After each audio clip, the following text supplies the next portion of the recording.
अस्सलाम वालेकुम, मैं हूं अलीना फारूक शेख। तहरीक अदम एतमाद आने के बाद जैसे जैसे सियासी माहौल गर्म हो रहा है, वैसे जो हुकूमत है उनके वुज़रा का लहजा कभी गर्म दिखाई देता है, कभी नरम हो जाता है। हमने देखा बहुत सी ऐसी प्रेस कॉन्फ्रेंसेस की गई, बहुत सी ऐसी मीडिया टॉक्स थी जिसमें हुकूमती वुज़रा ने बड़ी सख्त अल्फाज में अपोजिशन को तनकीद का निशाना बनाया। लेकिन फिर आज दो वफाकी वुज़रा की तरफ से यानी शेख रशीद और फवाद चौधरी ने पैगाम दिया कि टेम्परेचर को थोड़ा हल्का करना चाहिए, कम करना चाहिए और मामलात किसी हादसाती जगह पर या इस नहज तक ना पहुंच जाएं कि वापस आना बड़े मुश्किल हो, इसलिए ज़रा एहतियात से काम लेना चाहिए दोनों जानिब को। ऑपोजिशन ये कहती है कि हुकूमत की वजह से ये जो सारी मामला है, सारी सिचुएशन है, बिगड़ रही है।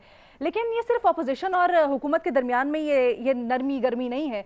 जो आज गर्मी है वो थोड़ी सी इत्तेहादियों के दरमियान भी हो गई। हुआ कुछ यूं कि शेख रशीद साहब गुफ्तगू कर रहे थे और उस दौरान जब उनसे इत्तेहादियों से मुतल्लिक बात हुई तो उन्होंने कहा कि वो उन लोगों की तरह नहीं है जिनकी 5-5 सीटें, 5-5 वोट है और सूबे की चीफ मिनिस्ट्री के लिए ब्लैकमेल कर रहे हैं। वाज़े तौर पर उन्होंने कहा कि वो पंजाब की सियासत की बात कर रहे हैं, यानी काफ लीग। तो फिर मुनस इलाही साहब का भी जवाब आया ट्विटर के ऊपर और उन्होंने कहा कि जी शेख साहब की इज्जत करता हूं, लेकिन वो भूल रहे हैं कि इसी जमात के लीडरान से अपनी स्टूडेंट लाइफ में वो पैसे लिया करते थे। तो ये जो गर्मी है ये हमें हर तरफ दिखाई दे रही है, खासकर अब तो ये इत्तेहादियों के दरमियान में भी हो गई है। ये हो क्या रहा है, जरा समझने की कोशिश करते हैं अपने एनालिस्ट से। सवाल हमारा कुछ यूं कि क्या वजीर आजम और वज़रा के तुंद तेज बयानात के बाद मुफाहमत मुमकिन है, हाँ या नहीं के ऑप्शन है हमारे एनालिस्ट के पास। पैनल पर हमारा साथ दे रहे हैं जी इरशाद भट्टी साहब, बेनज़ीर शाह साहबा, मज़हर अब्बास साहब और अतर काज़मी साहब भी हमारे साथ मौजूद हैं। बेनज़ीर, आपसे ज़रा सबसे पहले इसके ऊपर बात करना चाहूँगी। ये जो आज मुनस इलाही और शेख रशीद साहब के दरमियान हुआ है, अमूमन ये तासुर लिया जाता है कि दोनों एक ही लाइन एंड लेंथ के ऊपर बॉलिंग करते हैं। ये शेख रशीद साहब आज किसकी पिच पे खेल रहे थे और क्या कहने की कोशिश कर रहे थे, और फिर मुनस साहब का बयान? अलीना, मेरा सवाल शेख रशीद साहब से ये है और पीटीआई से कि जब आप परवेज़ इलाही साहब को स्पीकर बना रहे थे पंजाब असम्बली का, तो तब भी उनके पास 5 सीटें थीं। तो तब आपको ये याद नहीं आया कि उनके पास सिर्फ 5 सीटें, आप अपना कोई स्पीकर ले आते पंजाब में? तो तब आपको उनकी ज़रूरत थी, तो तब आपको ये कोई चीज़ याद नहीं आई। अब एकदम से आप जो है उनके ऊपर से अब इस किस्म के बयानात दे रहे हैं। तो मेरे ख्याल से ये तो बड़ा अब क्लियर है कि हुकूमत जो है वो घबराई हुई तो है इस वोट ऑफ नो कॉन्फिडेंस के बारे में। और क्योंकि जो ये इत्तेहादी हैं और पीटीआई के अपने एमएनए हैं वो दोनों तरफ देख रहे हैं और शायद इस वक्त अपोजिशन ज़रा ज़्यादा कॉन्फिडेंट नज़र आ रही है, तो इसलिए अपोजिशन हुकूमत की तरफ से इस किस्म के बयान आता रहे। अच्छा, मुझे जो ज़्यादा इंटरेस्टिंग चीज़ लगी वो ये कि जो शेख रशीद साहब ने अपोजिशन के बारे में कहा कि सुलह कर लेनी चाहिए और इन चीज़ों पर, और फिर फवाद चौधरी साहब ने भी कुछ इस किस्म की बात की। अच्छा, ये इसलिए इंटरेस्टिंग है क्योंकि दोनों शेख रशीद साहब और फवाद चौधरी साहब वफाकी वज़ीर हैं, काबीना में हैं। तो ये बात तो वो वज़ीर आज़म से वैसे भी कर सकते हैं इन प्राइवेट, और हो सकता है उन्होंने की हो, लेकिन वो मीडिया में आके ये बात क्यों कर रहे हैं? इसकी एक वजह मुझे ये लगती है कि वो चाह रहे हैं कि ऑन द रिकॉर्ड लाएं कि हमने जब ये सिचुएशन इतनी ख़राब हो रही थी तो हमारा मौक़िफ़ जो था वो ये था। क्योंकि होता यही है ना कि जब आप किसी से बात कर रहे होते हो, आपकी बात नहीं मान रहा होता, तो आप किसी तीसरे शख्स के पास जाते हैं कि भाई इनसे बात करें। तो हो सकता है कि ये दोनों वफाकी वज़ीर जो हैं ऑन द रिकॉर्ड लाना चाह रहे हैं इस वक्त के, तब हमारी पोजीशन जो थी वो ये थी। दूसरी चीज़ ये है कि इन दोनों वज़रा के बारे में एक तासुर है कि ये ज़रा इस्टेब्लिशमेंट के करीब हैं, और वज़ीर आज़म ने जैसे कहा कि मौलाना साहब के बारे में उनको डीजल ना कहा करें, लेकिन मेरा ख्याल से वज़ीर आज़म अभी तक इस बात को नहीं मान रहे। और आज मैं सिर्फ एक छोटी सी चीज़ कहूँगी आखिर में कि फ़हद हुसैन साहब का एक कॉलम भी आया डॉन में, और वो पढ़ना ज़रूर चाहिए क्योंकि उसको पढ़ के थोड़ा सा डर भी लगता है कि शायद हम बड़ी एक ख़तरनाक सिचुएशन की तरफ जा रहे हैं, जहाँ पे लगता ये है कि पीटीआई के अंदर ये सोच है कि अगर यही बात आज शेख रशीद साहब ने भी की। एक चीज़ मैं कहूँगी कि ऐसा लग रहा है कि सिर्फ आखिरी चीज़ अलीना, ऐसा लग रहा है कि पीटीआई के अंदर ये सोच है कि अगर हम नहीं तो फिर कोई नहीं। अथर, क्या वाकई में वजीर आजम और पीटीआई इस सोच की तरफ जा रही है कि हम नहीं तो कोई भी नहीं? क्योंकि आज शेख रशीद साहब ने भी ये कहा है कि डरे उस वक्त से कि कोई हादसा हो जाए और फिर 10 साल तक सभी लाइन में लगे रहें बारियों के लिए। देखिए, इसमें सबसे ज्यादा लूज तो फिर खुद हुकूमत करेगी। मेरा नहीं ख्याल कोई ऐसी बात है। कल तक सब तनकीद कर रहे थे कि हुकूमत का लहजा बड़ा सख्त है। अगर आज कोई सेन वॉइस वहां से आई है तो उसके अंदर हमें नई थ्योरीज मिलना शुरू हो गई हैं। फिर जो शेख रशीद साहब ने चौधरियों के हवाले से कहा, देखें चौधरियों ने इस सियासत के अंदर अपनी एक साख बनाई और बड़ी मुश्किल से बनाई।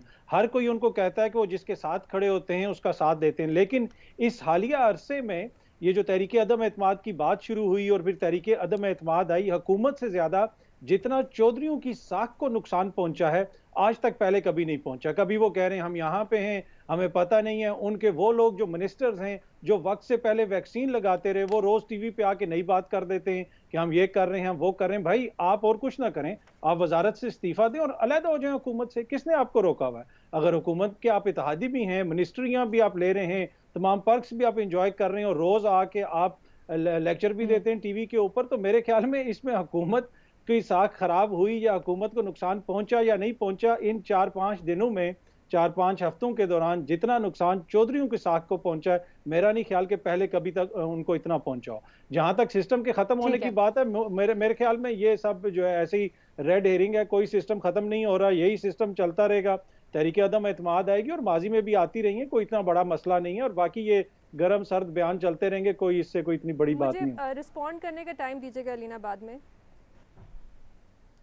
अगर बेनज़ीर छोटा है तो अभी कर लीजिए, फिर मुझे ब्रेक लेनी है। मैं जब ये कह रही हूँ कि क्योंकि हम एक बड़ी ख़तरनाक सिचुएशन की तरफ जा रहे हैं, मैं ये क्यों कह रही हूँ? मैं इसलिए कह रही हूँ क्योंकि अभी तक ऐसा लग रहा है कि जो हुकूमत है वो अपोजिशन को जो उनका आईनी हक है, वोट ऑफ नो कॉन्फिडेंस उनका आईनी हक है, उसको इस्तेमाल करने से रोक रही है। ये जो डी चौक पे धरना है, जो डी चौक पे धरना कहा गया है, ऐलान किया गया है, जो पीटीआई के एमएनएस के बारे में कहा जा रहा है कि हम उनको वोट नहीं डालने देंगे, जो उनका कॉन्स्टिट्यूशनल हक है, इससे लग ये रहा है कि पीटीआई चाह रही है कि नेशनल असेंबली के बाहर ये फैसला हो कि वजीर आजम रहेंगे या नहीं रहेंगे। लेकिन आइन में तो ये ऑपोजिशन का पूरा हक है कि वो वोट ऑफ नो कॉन्फिडेंस। किसने उनको रोका है? किसने कहा है कि हम तहरीक अदम एतमाद वाले दिन डी चौक में आएंगे? एक दिन पहले की बात हुई है कि हम वहां पे जलसा करेंगे। अतर आपने शायद बाबर अवान साहब की तकरीर, बाबर अवान साहब का जो इंटरव्यू है शायद वो नहीं सुना, या फवाद चौधरी साहब की बात नहीं सुनी जिसमें उन्होंने कहा कि हम पीटीआई एमएनएस को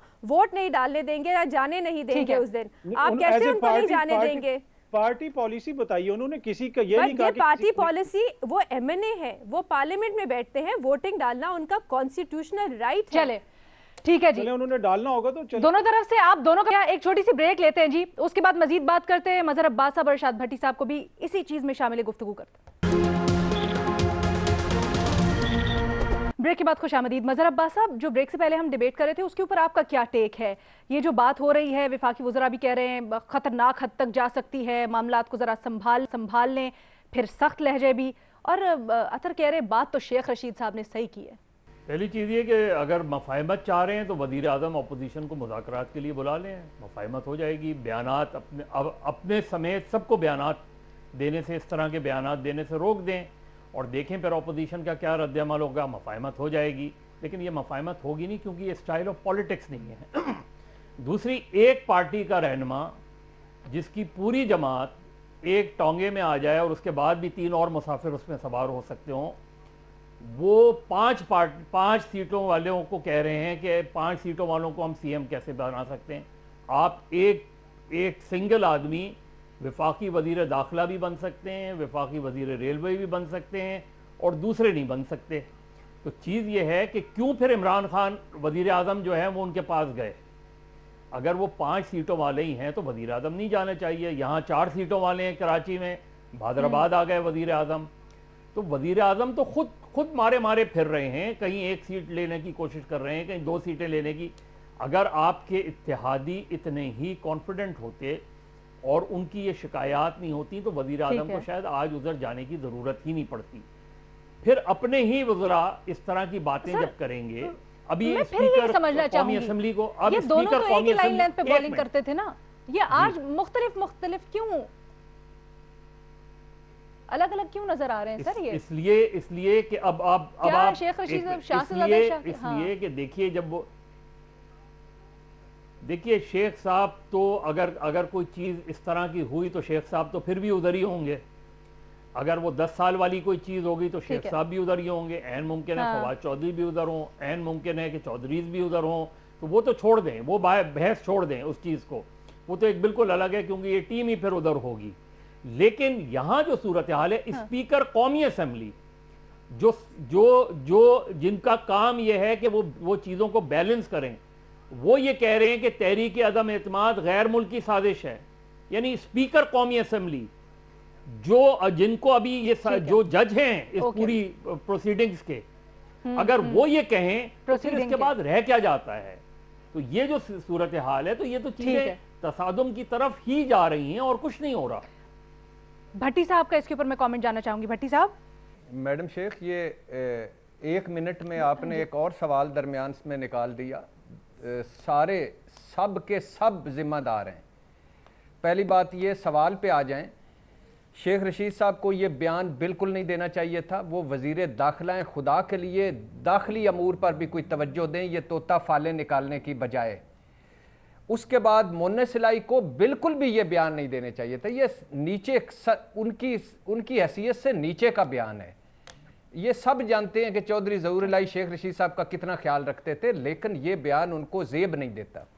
तीसरी बात यह है कि ये नफ्स गेम है, असाबी जंग है। इसमें अभी बहुत बयानात आएंगे, बहुत सारी चीज़ें और आएंगी।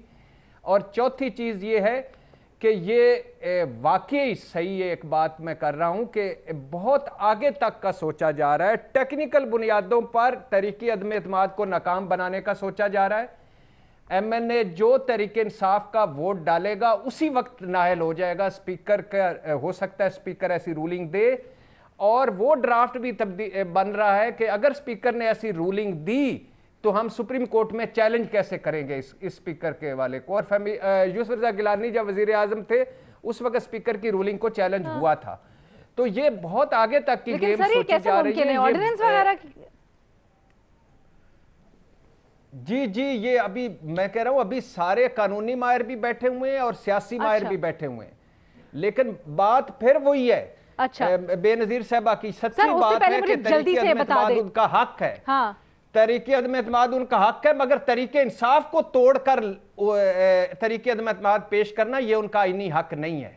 ये आपकी 14वीं तरमीम और 63A ये आपको हक नहीं देती। तो लिहाजा ये गेम आगे खतरनाक भी हो सकती है, चीजें खतरनाक भी हो सकती हैं। बहुत डेंजरस सतह, खतरनाक हालात की तरफ हम जा रहे हैं। अब देखिए क्या होता है। नहीं सर, तो आपसे यही पूछ रही हूं ना कि किस पार्टी को दोनों में से जरा अपने आप को कंट्रोल करना चाहिए, नीचे लाना चाहिए चीजों को। बेनजीर अतर ने तो अपनी पोजीशन बता दी। हुकूमत में है, वो सब कुछ करे, मगर ये जो और कुछ नहीं कर सकती तो आपस में लड़ना ही बंद कर दे बस। ओके। मैं चाहती थी इसके ऊपर थोड़ी सी मजीद हम डिबेट करवाएं, लेकिन अनफॉर्चुनेटली टाइम हमारे पास खत्म हो गया। इजाजत दीजिए, अल्लाह हाफिज।